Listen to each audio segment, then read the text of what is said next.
لیکن ائمہ کے اقوال کی روشنی میں جس چیز کا استحباب ثابت ہوتا ہے، جس پہ علماء کے فتوے بھی ہیں، وہ یہ کہ مستحب ہے کہ پہلی رکعت میں الحمد کے بعد سورہ قدر اور دوسری رکعت میں الحمد کے بعد سورہ توحید پڑھی جائے، اس کا ثواب سب سے زیادہ ہے۔ باقاعدہ وسائل الشیعہ کی 4 جلد میں امام زمانہ علیہ السلام سے سوال پوچھا گیا، صلی اللہ علیہ وسلم۔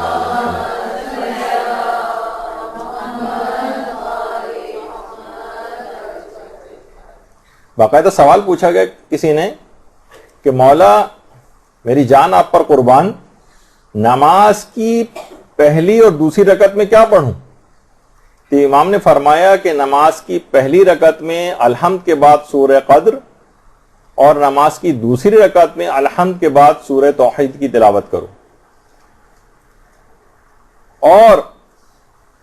امام نے آگے ایک جملہ ارشاد فرمایا جس سے ان سوروں کی اہمیت پتہ چلتی۔ امام نے فرمایا مجھے تعجب ہے ان لوگوں پر جو نمازوں میں سورہ قدر اور سورہ توحید نہیں پڑھتے، ان کی نمازیں بارگاہ خداوندی میں قبول کیسے ہوتی ہیں؟ کتنا اہم ترین، دیکھیں ہم لوگ پڑھتے تو ہیں لیکن اندازہ نہیں ہے کہ اس کا فائدہ اور ثواب کیا ہے۔ اچھا، ایک اور روایت میں بھی جو اصول کافی کی 3 جلد کی روایت ہے کہ پیغمبر اسلام پہلی رکعت میں اللہم صلی علی محمد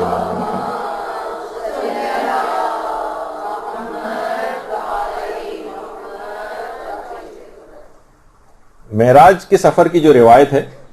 کہ پیغمبر اسلام کو باقاعدہ سفر معراج میں جو پیغمبر نے نمازیں پڑھی تھیں اس میں سورہ قدر اور سورہ توحید کی قرات کرنے کا حکم دیا گیا تھا کہ پیغمبر اسلام جب پہلی رکعت میں وہاں پر نماز سفر معراج میں نماز کے لیے کھڑے ہوئے تو پروردگار کی طرف سے باقاعدہ حکم آیا کہ اے رسول سورہ الحمد کے بعد پہلی رکعت میں سورہ توحید پڑھو۔ اچھا دیکھیں ذرا الٹا حکم، ہمیں جو استحباب کا حکم ہے اس کی وجہ اور بیان ہوئی، لیکن پیغمبر کو پہلی رکعت میں حکم یہ ہوا کہ اے رسول آپ پہلی رکعت میں سورہ توحید پڑھیں۔ پیغمبر اسلام نے الحمد کے بعد سورہ توحید پڑھی، اور جب پیغمبر دوسری رکعت کے لیے کھڑے ہوئے تو پھر پیغمبر کے اوپر وحی آئی کہ اے محمد صلی اللہ علیہ وآلہ وسلم صلی اللہ علیہ محمد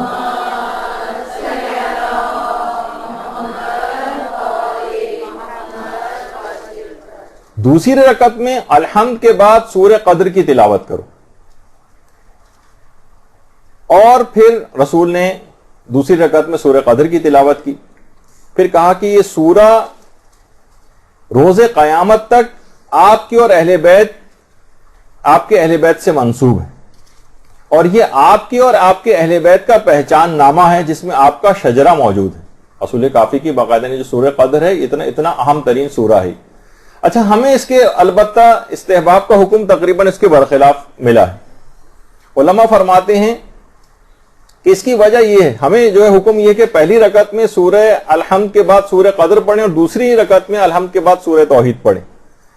فرماتے ہیں کہ پیغمبر اسلام کی ذات اقدس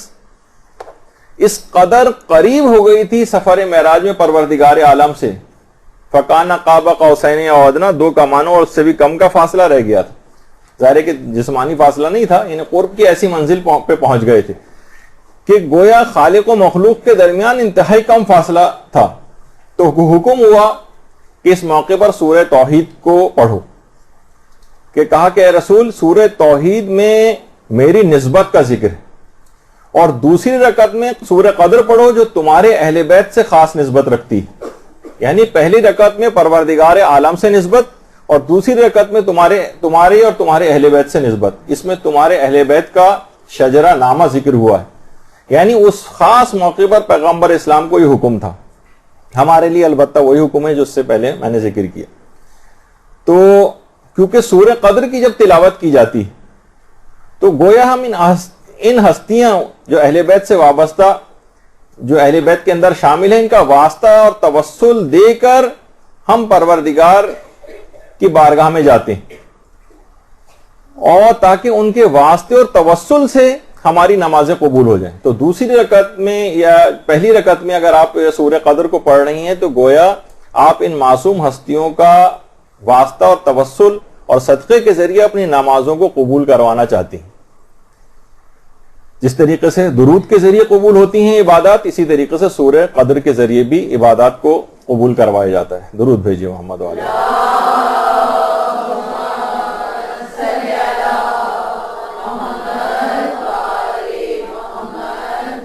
جیسے کہ ابھی آپ نے سنا کہ سورہ قدر کی تلاوت کا بہت ثواب ہے، سورہ توحید کی تلاوت کا بہت ثواب ہے. اتنا زیادہ ثواب ہے تاکہ آپ جب کبھی سورہ قدر پڑھیں تو واقعی آپ کو پتہ چلے کہ ایک کتنے عظیم سورہ آپ تلاوت کرنے جا رہے ہیں. ثواب الاعمال میں شیخ صدوق نے باقاعدہ یہ روایت نقل کی ہے کہ جو شخص بھی اپنی واجب نماز میں سورہ قدر پڑھتا ہے اسی وقت ایک منادی ندا دیتا ہے. وہ ندا تو آپ کو سنائی نہیں دیتی، لیکن روایات میں ائمہ معصومین نے وہ آپ کو ندا بتا دی. اسی وقت پروردگار کی طرف سے ایک منادی ندا دیتا ہے کہ تیرے تمام پچھلے گناہ معاف کر دیے گئے ہیں، اب نئے سرے سے اعمال شروع کر. اللہم صلی علی محمد و علی محمد.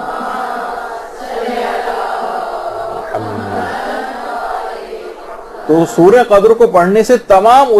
جیسے ہی آپ سورہ قدر کا اختتام ہوگا آپ کے تمام پچھلے گناہ معاف کر دیے جائیں گے. اتنا اہم ترین سورہ ہے، اور صرف فقط نمازی کی حد تک نہیں ہے بلکہ اس سے کہ اتنے فائدے اس کے علاوہ بھی ہیں.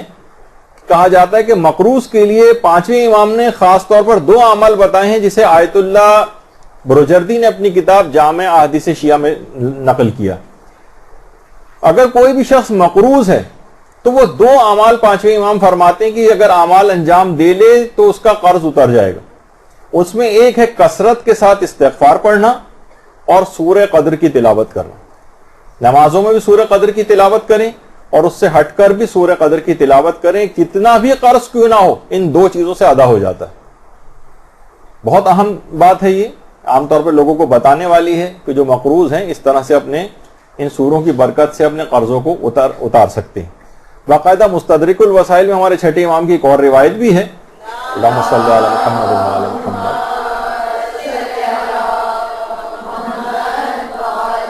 اور وہ ہر شخص ہر وقت کر سکتا ہے.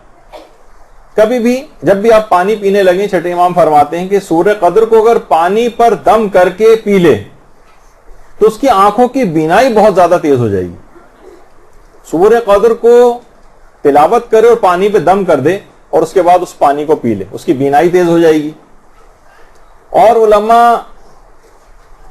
سورہ قدر کو وسعت رزق کے سلسلے میں انتہائی مجرب بتاتے ہیں کہ اگر کوئی شخص سورہ قدر کو تلاوت کرے، روزانہ نماز فجر کے بعد 10 مرتبہ سورہ قدر کی اگر تلاوت کرے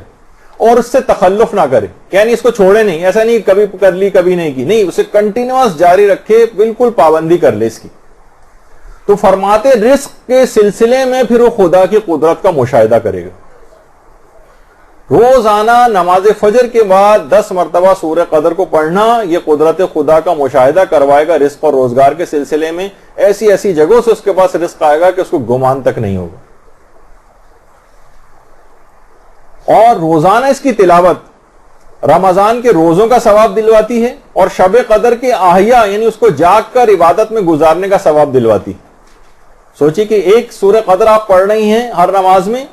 اور اتنا زیادہ ثواب اس کا، رمضان کے روزوں کا ثواب بھی ساتھ میں مل رہا ہے، پوری رات شب قدر میں جاگ کے عبادت کرنے کا ثواب بھی مل رہا ہے. خود اس کے ثواب کے کوئی حد اور انتہا نہیں شب قدر میں جاگنے کا، وہ آپ کو صرف سورہ قدر کو نماز میں پڑھ کر ہی اتنا ثواب مل جائے گا. یہی وجہ ہے کہ آیت اللہ سید عبد الکریم کشمیری جو عملیات کے سلسلے میں انتہائی مشہور، وہ فرماتے تھے کہ بہت سے اذکار ایسے ہیں اور قرآنی سورے ایسے ہیں جو کسی خاص عدد میں معین نہیں ہیں. یہ جتنا بھی زیادہ سے زیادہ آپ پڑھیں آپ پڑھ سکتی ہیں. ان کو کسی عدد میں منحصر نہیں کیا گیا اور ان کو اذکار بے عدد کہا جاتا ہے. بس یہ زیادہ سے زیادہ پڑھیں. بہت ساری چیزیں انہوں نے بتائی ہیں اذکار بے عدد میں، مثلا یا اللہ یا اللہ یا اللہ، جتنا بھی چاہیں آپ اس کو پڑھ سکتی ہیں. فائدے اور ثواب بڑھتے ہی چلے جائیں گے، کسی عدد میں منحصر اور معین نہیں. یہ اذکار بے عدد، یا رب یا رب یا رب یا رب یا رب، جتنا بھی سانس جب تک نہ ٹوٹیا پڑھتی ہے جائیں، سانس لے کر پھر دوبارہ پڑھنا شروع کر دیں. لا الہ الا اللہ یہ بھی اذکار بے عدد میں سے، جتنا چاہیں اس کو ہر وقت ہی پڑھتے رہنا چاہیے. یا اللہ یا اللہ یا اللہ یا اللہ جتنا، یہ اذکار بے عدد میں سے. اور فرماتے ہیں 2 سورے بھی اذکار بے عدد میں سے، سورہ توحید اور سورہ قدر، یہ بھی زیادہ سے زیادہ پڑھنے چاہیے، زیادہ سے زیادہ. یعنی عام حالات میں، فقط نمازوں کی حد تک نہیں، عام حالات میں بھی زیادہ سے زیادہ اس کو پڑھتے رہیں، اور کوئی عدد وعدد کا بھی تعین نہ کریں کہ اچھا مجھے 5 پڑھنے 3 پڑھنے، جتنا بھی ہو سکے پڑھتے رہیں. اچھا اسی طرح سے خاص طور پر سورہ توحید کے اندر تو ایک خاص ایک فقہی حکم بھی ہے جس سے اس کی اہمیت پتہ چلتی ہے کہ اگر آپ سورہ توحید یا سورہ کافرون میں سے کوئی سا بھی ایک سورہ شروع کر دیں مثلا پڑھنا، تو اگر آپ نے ایک آیت بھی اس کی پڑھ لی ہے تو اس کو چھوڑ کر کوئی دوسرا سورہ نہیں پڑھا جا سکتا. ورنہ بہت سے سورے ایسے ہیں کہ ان کے متعلق نہیں ملتا ہے، کچھ روایات کا وہ ہوتا ہے اس کے اندر آیات کا ایک اختلاف کہ جناب اتنی آیات اگر پڑھ لی جائیں، اس کی تفصیل میں بھی فی الحال نہیں جا رہے ہیں، تو اس کے بعد اگر اس میں چھوڑ کے دوسرا سورہ بھی پڑھنا چاہیں تو اس کو درمیان سے چھوڑ کر اور دوسرا سورہ شروع کیا جا سکتا ہے. لیکن سورہ توحید اور سورہ کافرون میں سے کوئی سا بھی اگر ایک آیت بھی پڑھ لی جائے تو اس کو چھوڑا نہیں جا سکتا. اور سورہ توحید کے متعلق یہ ہے کہ ایک ہی سانس میں اس سورہ توحید، کیونکہ چھوٹا سورہ ہے، اکثر لوگ بسم اللہ سے لے کر کفوا احد تک ایک ہی سانس میں اس کو پڑھتے ہوئے چلے جاتے ہیں، تو اس میں ایک ہی سانس میں اس کا پڑھنا مکروہ شمار کیا گیا. اور یہ واحد وہ سورہ ہے کہ دونوں رکعت میں، اگر جیسے کہ ابھی آپ نے سنا کہ سورہ توحید کو پڑھنا مکروہ بھی نہیں، اور دونوں رکعت میں اس کو پڑھا جا سکتا ہے. ورنہ کوئی اور سورہ اگر آپ پڑھیں دونوں رکعت میں، مثلا آپ کہیں گے سورہ قدر میں دونوں رکعت میں پڑھوں، تو پڑھا تو جا سکتا ہے لیکن ثواب کم ہو جائے گا.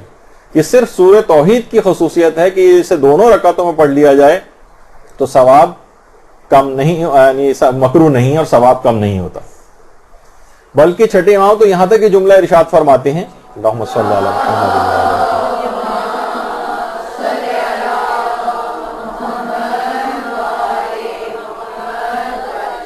کہ شب و روز کی اگر انسان نمازیں پڑھے اور پنجگانہ نمازوں میں کسی ایک میں بھی سورہ توحید نہ پڑھے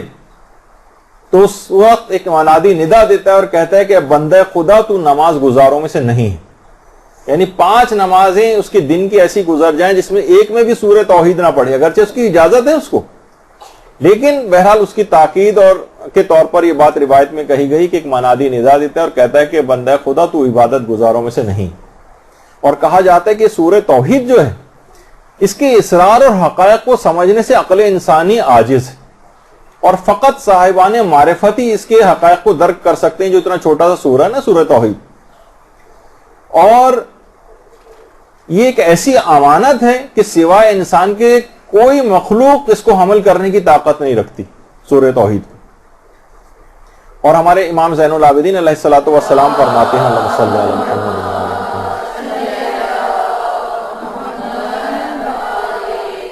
کہ پروردگار کو یہ بات معلوم تھی کہ ایک ایسی قوم جس کی نظریں بہت دقیق ہوں گی، وہ ایک قوم آنے والی، ان کی وجہ سے سورہ توحید کو اور سورہ حدید کی چند آیات کو وَعَلِمٌ بِذَاتِ الصُّدُورِ تک نازل کیا. یعنی آخری زمانہ جو کہ انتہائی علوم کے اندر کافی زیادہ مہارت رکھ لے گا، بہت دقیق اس کی نگاہیں ہوں گی، ان کے لیے خاص طور پر سورہ توحید کے اندر ایسے حقائق اور اسرار موجود ہیں، جتنا دقت نظری کرتے جائیں گے اسرار کھلتے چلے جائیں گے. ان کے لیے سورہ توحید کو اور سورہ حدید کی آخری آیت کو وَعَلِمٌ بِذَاتِ الصُّدُورِ تک پروردگار نے نازل کیا. اور پیغمبر یہ بھی فرماتے ہیں کہ اگر کوئی شخص ہر نماز کے بعد، ایک تو نماز کے دوران پڑھنا ہے، ہر نماز کے بعد بھی اگر کوئی شخص سورہ توحید پڑھے قُلْ هُوَ اللَّهُ أَحَدٌ، تو فرمایا کہ خدا اس کے لیے دنیا اور آخرت کی بھلائی کو لکھ دیتا ہے، اور اس کے اور اس کے ماں باپ کو اور اس کی اولادوں کو بھی بخش دیتا ہے.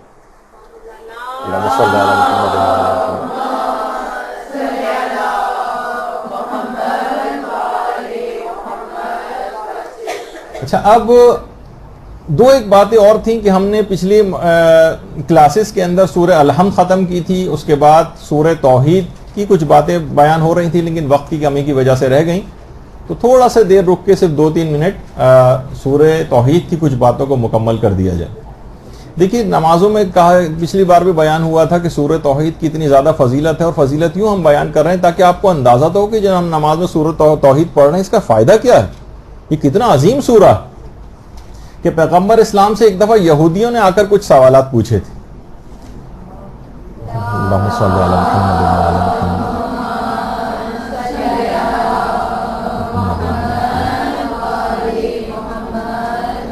تو دیکھیے پیغمبر اسلام ایک لفظ بھی خود سے نہیں کہتے تھے. پیغمبر نے 3 دن تک انتظار کیا، اور اس دوران اس 3 دن کے انتظار کے بعد پھر پروردگار عالم نے سورہ توحید کو نازل کیا. اور اس سے بھی دیکھیے ایک پیغام یہ نکلا کہ شرعی اور دینی باتیں جو ہیں جان بوجھ کر یا من گھڑت طور پر بیان نہیں کر دینی چاہیے جب تک کہ مکمل اس سلسلے میں جو ہے وہ تحقیق نہ ہو جائے. تو پیغمبر نے ان یہودیوں کے سوال کے جواب دینے میں بھی 3 دن تک انتظار کیا، یہاں تک کہ سورہ توحید کو پروردگار نے نازل کیا.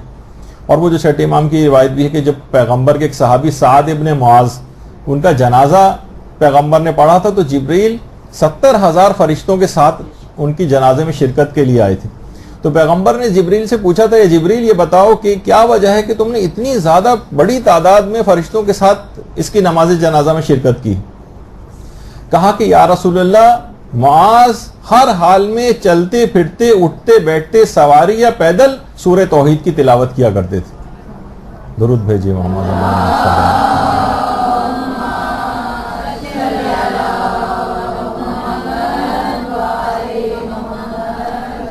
اور اتنا اہم ترین یہ سورہ ہے واقعتاً کہ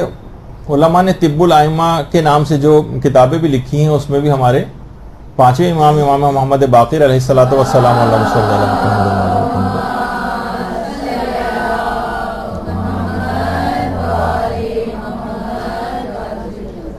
وہ فرماتے ہیں کہ جیسے دانت کا درد اگر کسی کو ہو، یعنی ایک تو دیکھیے نماز کے اندر بھی جو آپ پڑھ رہی ہیں اور عام زندگی میں بھی سورہ توحید،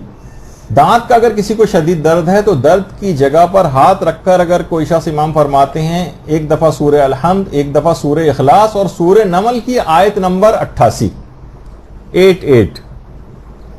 یہ اگر پڑھے گا تو فوراً دانت کے درد میں آرام آ جائے گا. حمد، سورہ توحید اور سورہ نمل کی آیت نمبر 88 بچوں کو بھی یاد کرانا چاہیے. عام طور پر دانت کا درد گھر میں رہتا ہے، ڈینٹسٹ کے پاس ایسے موقع پہ اٹھتا ہے کہ جانا پاسبل نہیں ہوتا ہے. اور یہی علماء فرماتے ہیں یہی والا طریقہ اگر کسی کی آنکھ میں درد ہو تو اس کے لیے بھی یہی ہے، درد والی جگہ کے اوپر ہاتھ رکھے اور حمد اور سورہ توحید پڑھے اور اس کے بعد سورہ نمل کی آیت نمبر 88 کی تلاوت کرے. تو آنکھ کے درد کے لیے بھی بہت مجرب ہے، فوری آرام آ جاتا ہے اس سے. دیکھیے بہت ساری چیزیں ایسی مرتب یہاں پر نہیں ہوتی ہیں، ورنہ لوگ جو پریکٹس کرتے ہیں واقعی حیران ہوتے ہیں کہ جو ہم نے سنا تھا وہ بالکل ایسے ہی اس کو پایا ہے. اسی طرح سے اگر کسی کو بہت شدید بخار ہو، اس کے متعلق علماء نے لکھا کہ اگر سورہ توحید کی 10 تسبیحاں یعنی 1000 مرتبہ اگر کوئی شخص سورہ توحید کی تلاوت کر لے اور اس کے بعد پروردگار کو حضرت زہرا کے واسطہ دے کر دعا کرے، اللہم صلی علی محمد و علی محمد،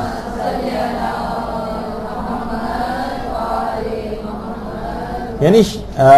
شدید اور تیز اگر بخار ہو اور 1000 مرتبہ سورہ اخلاص پڑھ کر، اور بہت سارے مل کر بھی لوگ اس کام کو انجام دے سکتے ہیں. اس کے لواحقین میں سے ایک تسبیح میں پڑھوں گا، ایک تسبیح اس طرح 10 افراد، اور اس کے بعد پروردگار کو حضرت زہرا کے حق کی قسم دے کر، اس کے اندر علماء نے لکھا ہے، یا ان کا واسطہ دے کر اگر دعا کرے تو لازمی اسی وقت بخار اتر جائے گا. اور اسی طرح سے سورہ اخلاص کے لیے کہ سفر پہ اگر کوئی شخص جا رہا ہے تو 11 مرتبہ اگر اس کو پڑھ کر نکلے تو مکمل امنیت کے ساتھ سفر گزرے گا. آیت اللہ عبد الکریم کشمیری جو عملیات کے آیت اللہ گزرے ہیں وہ فرماتے ہیں، یعنی عرفا میں سے تھے، کہ اس کا ہمیشہ پڑھنا سورہ اخلاص کا یہ آپ کی یقین میں بہت اضافہ کر دیتا ہے، اور جیسے جیسے یقین بڑھتا جائے گا ویسے ویسے گناہوں سے دوری بڑھتی جائے گی، ویسے ویسے سیر و سلوک کے منازل طے ہوں گے. اور ہمارے 5ویں امام یہ بات بیان فرماتے ہیں، اللہم صلی علی محمد و علی محمد،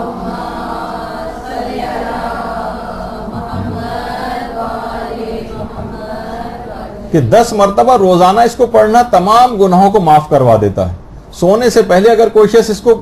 پڑھے تو چھٹے امام فرماتے ہیں کہ 50 سال کے گناہوں کو معاف کر دیتا ہے. اصول کافی ہے 50 سال کے گناہ معاف ہو جاتے ہیں فقط ایک دفعہ تلاوت کرنے سے سونے سے پہلے.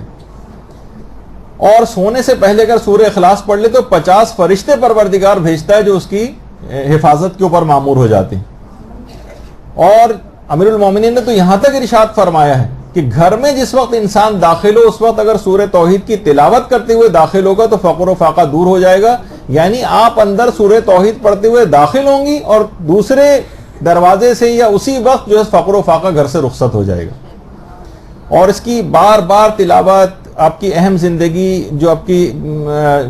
زندگی ہے اس میں جتنی بھی اس طرح کی چیزیں ہیں جو بہت امپورٹنٹ آپ کے لیے ہوتی ہیں اور خود ہماری اپنی زندگی کہا جاتا ہے کہ اگر کوئی شخص ایک دفعہ اس کی تلاوت کر لے تو اس کی اپنی زندگی کے اندر برکت آ جاتی ہے.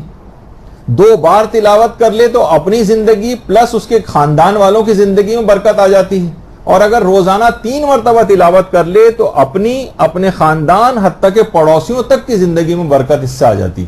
سورہ توحید کو پڑھنے سے. اللہم صلی علی محمد.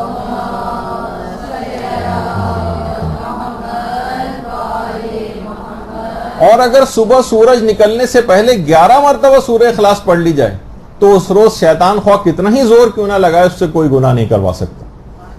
تو اس کو پڑھنے سے ہر چیز میں برکت ہے حتیٰ کہ آپ کی عمر میں آپ کی زندگی میں آپ کی صحت میں. اس کے علاوہ آپ اگر مطالعہ کرنا چاہتی ہیں آپ پڑھائی کرنا چاہتی ہیں آپ کے علم میں آپ کے اخراجات میں آپ کے مال میں تجارت اور بزنس کوئی شخص کر رہا ہے ملازمت کوئی کر رہا ہے ہر چیز میں آسانیاں ہی آسانیاں سورہ اخلاص پیدا کر دیتی.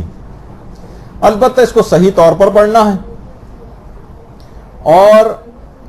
اس کو صحیح قرأت کے ساتھ اس کو پڑھنا ہے.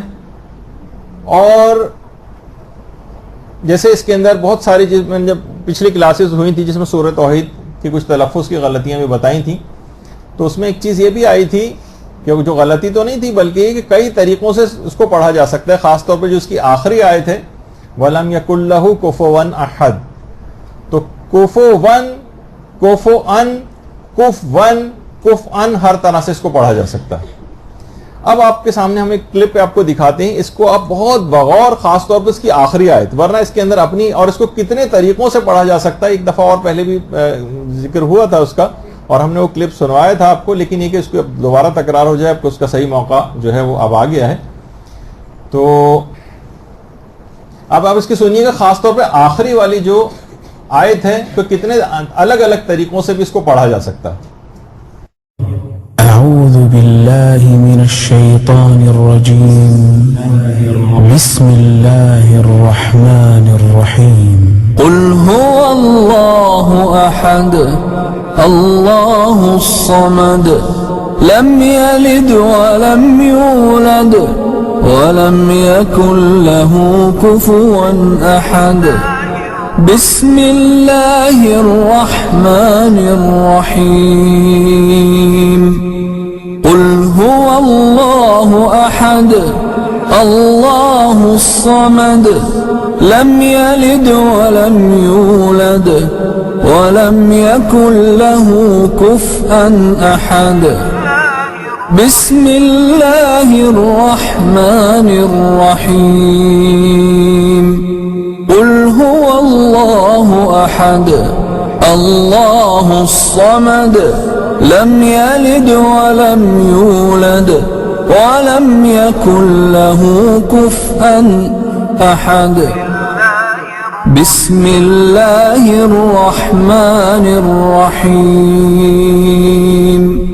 قل هو الله أحد الله الصمد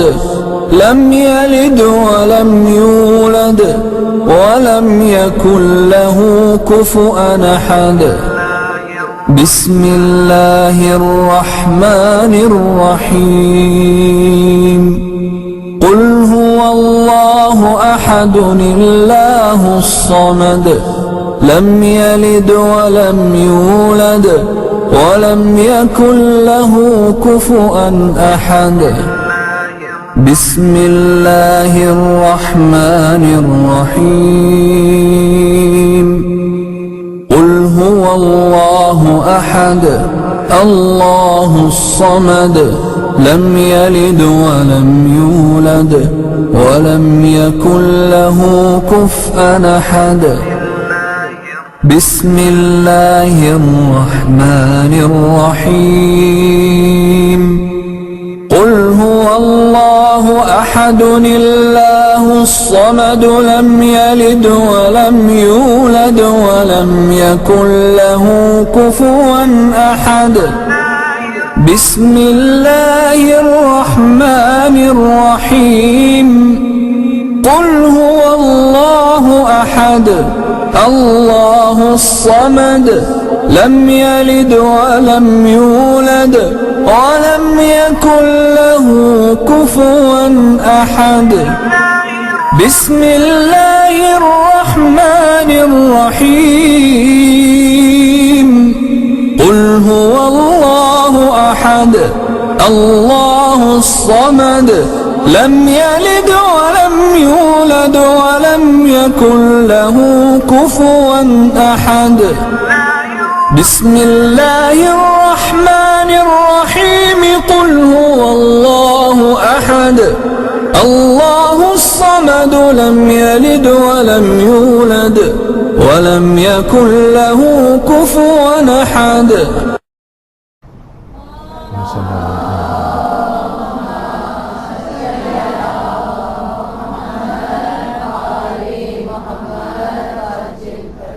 تو آپ نے دیکھا کہ ابھی تو آپ نے بہت کیونکہ تیز رفتاری سے گیا یہ معاملہ، لیکن اگر آپ اس کو سنیں تو کئی طریقوں سے اس کو پڑھ سکتے ہیں، اور علماء بھی اس کو اسی انداز سے پڑھتے رہے ہیں۔ اب آپ کو ایک کلپ اور بھی دکھاتے ہیں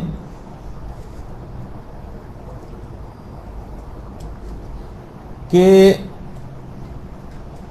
مراجع بھی کوفو ون کو کف ان بھی پڑھتے ہیں۔ تو اپنی ایسا نہیں کہ صرف ایک تھیوریٹیکل ایک مسئلہ بتایا گیا ہے، لیکن عام زندگی میں بھی ایسا ہے۔ بسم اللہ الرحمن الرحیم قل هو اللہ احد اللہ الصمد لم یلد ولم یولد ولم یکن له کفوا احد بسم اللہ الرحمن الرحیم قل هو الله أحد الله الصمد لم يلد ولم يولد ولم يكن له كفوا أحد برحمتك يا أرحم الراحمين وصلى الله على محمد وآله